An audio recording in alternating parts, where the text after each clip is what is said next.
Welcome back to another video. Today we're going to analyze a game played between Nodirbek Abdusattorov and Praggnanandhaa. This was played in the Tata Steel Chess 2026 and it was a wonderful win from Abdusattorov, who was able to outplay the brilliant player from the India, Praggnanandhaa. The game started with Queen's Gambit with d4, d5, c4, e6, knight f3, knight f6. Here knight c3, h6, c takes d5, c takes d5, bishop f4. Let me explain something to you if you're trying to improve your game. When you're actually playing the Queen's Gambit, it's really important for you to understand the play of knight c3 before you actually go bishop g5. There is a reason why you must play knight c3 first instead of going bishop to g5 immediately. The point is that if you will, for example, go bishop g5, black will have the chance to take d takes e4, and you could go e3, and then bishop b4 is really strong. So that's the reason why you need to play knight to c3 first. Here, of course, you can defend with the knight to d2 or c3. Let's just activate the module here, and it says actually knight f to d2. And if you check knight c3, this is giving some slight edge advantage to black.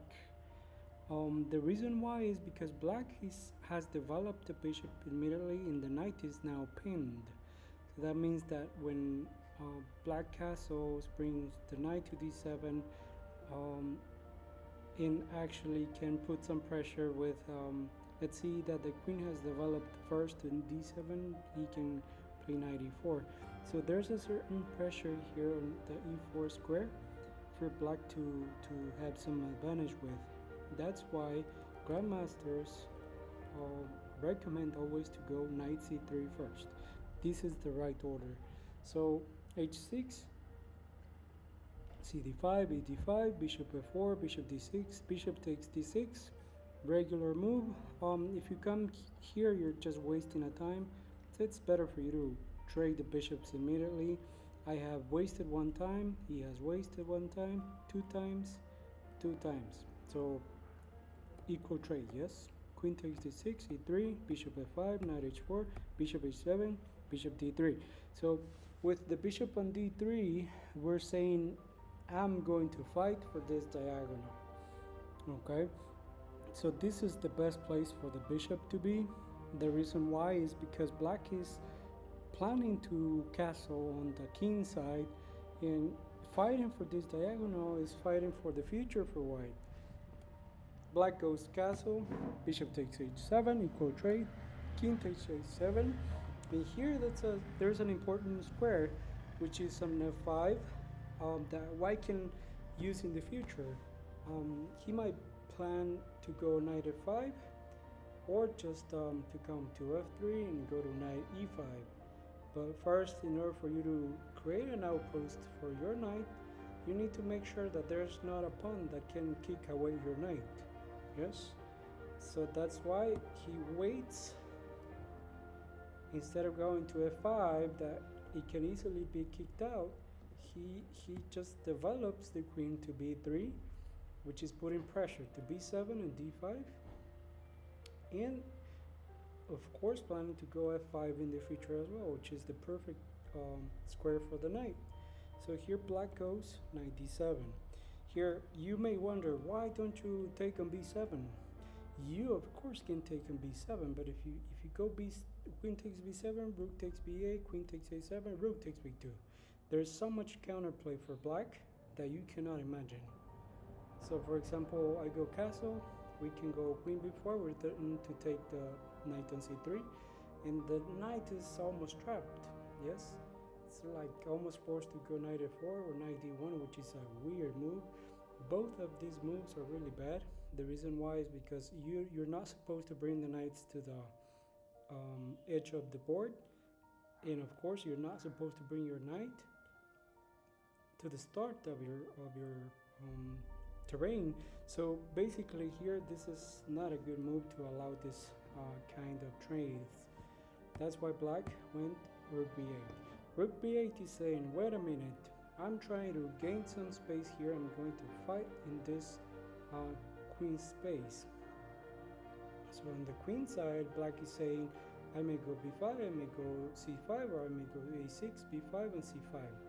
Yes, this is the rupture that black is aiming for, c5.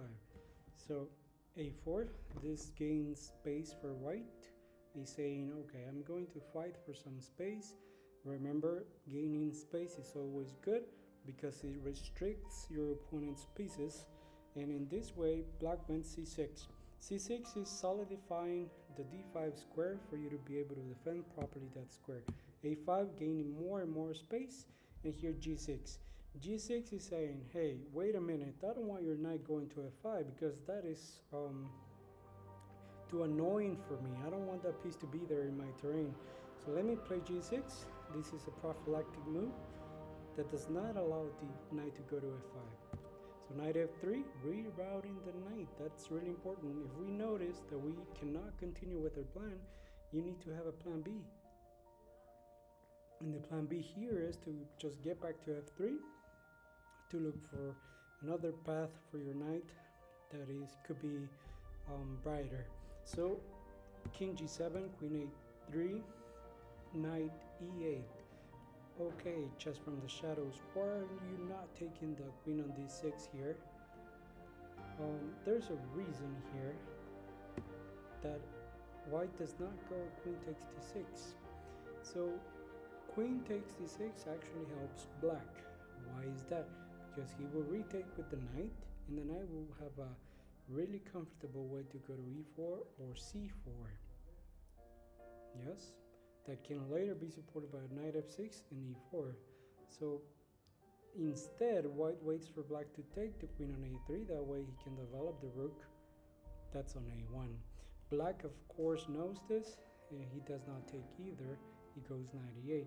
So white, but that's why this go a6. Whenever you have a pawn on the fifth file, you're gaining some terrain on your opponent's side, you must keep pushing forward. So there's a rule that Grandmasters say that if you have enough space, try to earn more space. If you have space, try to make more space for your pieces. That way your opponent's pieces will be restricted.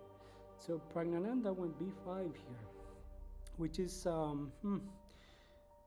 would say it's a move I would not play. Of course, I'm not a Grandmaster, but I will definitely not play this. The reason why is because it leaves c6 really weak, and that's a point where you see Abdusattorov trying to exploit right away. Now he exchanges the queens because he knows that if there are no queens on the board, you can come here and try to pressure the c6 pawn. Imagine that this rook is here, I put the rook on c5, on c1, and then I'll play knight d5 or knight b5, and the rook on c8 will fall. So he knows it, and he's going to try to pressure c6. Of course, Praggnanandhaa is going to try to get rid of this weakness by playing c5. So knight takes d6, rook c1 as planned, rook c8, b3. Why did he play b3? He's actually saying, I'm not allowing you to go to c4 so that you can either go to d2 and then e4. Yes, so b4. So Praggnanandhaa trying to get some space and kicking away the knight, which the knight did not have any future here. He will have to come here and here, or probably here, play e4 someday. So he came to a4 because he's fighting for the c5 square. So the kick away here is actually helping white, as far as I can see, because he allows him to fight for the c5 rupture. So he goes knight a4, rook b5, knight e1, c5. So d takes c5 is forced. Why? Because if I don't take here, he'll play c4, yes? B takes, d takes. And I cannot take because the knight would take my rook. So d takes c5, knight takes c5, knight takes c5, rook c5, rook c5, rook c5. So here what we have is an advanced pawn 2 weaknesses for white, 3 actually, 3 weaknesses. I'm going to play knight d3, pressure on this one, and then probably go to f4, pressure this one.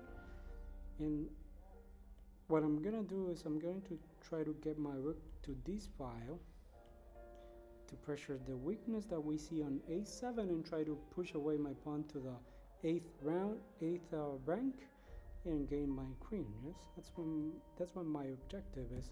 So here's where you'll see f3, another prophylactic move, a brilliant play by Abdusattorov here, playing prophylactic moves, thinking ahead of the opponent's plan. Knight c4, brilliant move from Praggnanandhaa. Why did he play knight c4? Let's try to understand this. Why cannot I take on c4 here? Let's see. B takes c4, D takes c4, kicking away the knight.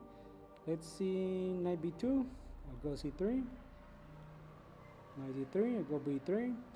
And when you have, there's this rule in chess that when you have 2 passed pawns connected on the 6th rank, you're going to promote one of them.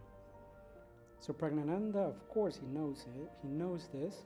He knows theory much better than anyone else in the world. So he just sacrifices the knight, and he'll have 2 pawns passed in the 6th rank. Of course, Abdusattorov has also his cards, and he knows that this is not something you will need to allow. It's not necessary, yes. So he went king f2.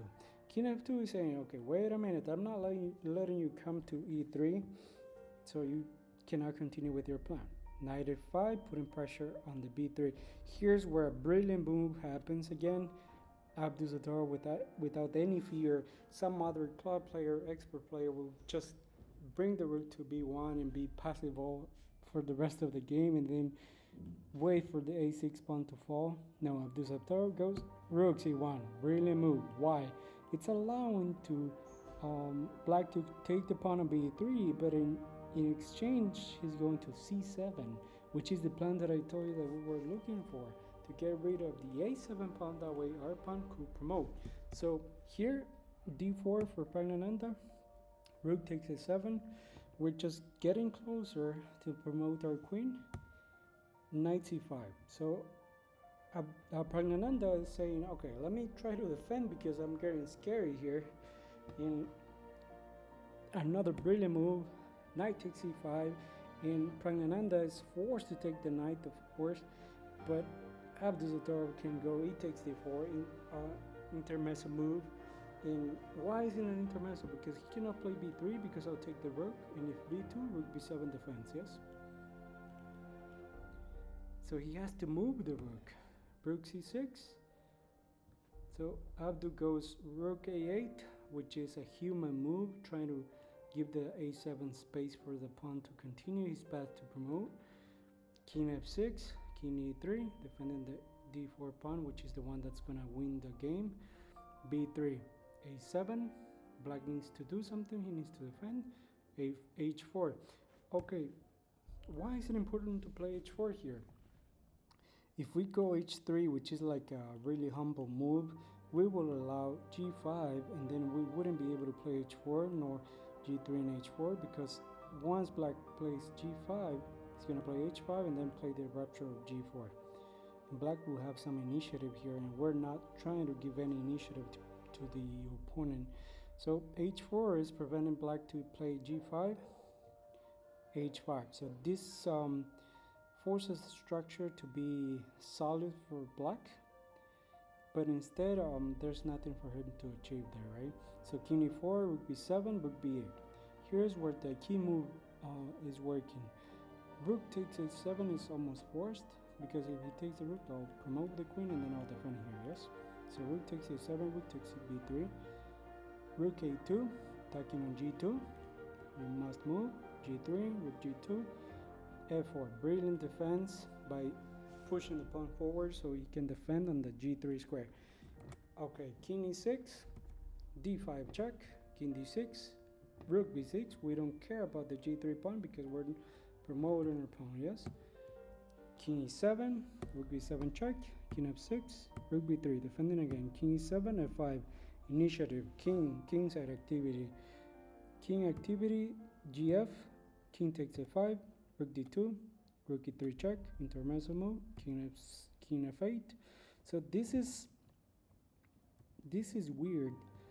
With black, I would have probably gone here, but if you go here, you can either come here and take this one, right, and then come for this one. So I understand why black played this. He went f8 because if he would have gone king d7, then probably king f6 is winning, yes. Because you're taking, yes, but I'm taking this one. And if you come here, I'll come here, and you're gonna lose this one.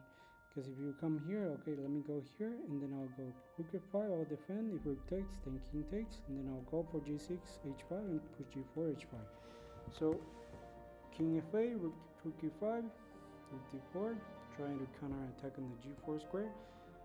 Okay, rook d3, rook takes h5, defending the d5 pawn. This is some technical win. Grandmaster of the caliber of Nodirbek Abdusattorov is just a piece of cake to win this game, which theoretically already won. So rook takes g3, king d6, beautiful moves, rook a3, rook e5, f6, rook e1. Wow, look at this. I would have played something like rook e6 to attack the f6 pawn, but probably king f7, right? But king e7, rook a7, king g6, rook e6, and there's no improvement. So rook h3, king c6, rook takes h4, d6, rook c4 check. This is a desperado move. King d5, and Praggnanandhaa resigned the game. Why? Because he has to move the rook. Later I'm going to just go rook e4 for the bridge. You know the bridge, right? You need to bring the rook to d4, push d7, and promote the pawn. White is winning, black's lost, yes. So I hope you enjoyed the analysis that I have done for this wonderful game, wonderful win for Abdusattorov again. And please subscribe, give it a like, a thumbs up, and I'll see you in the next one. Peace.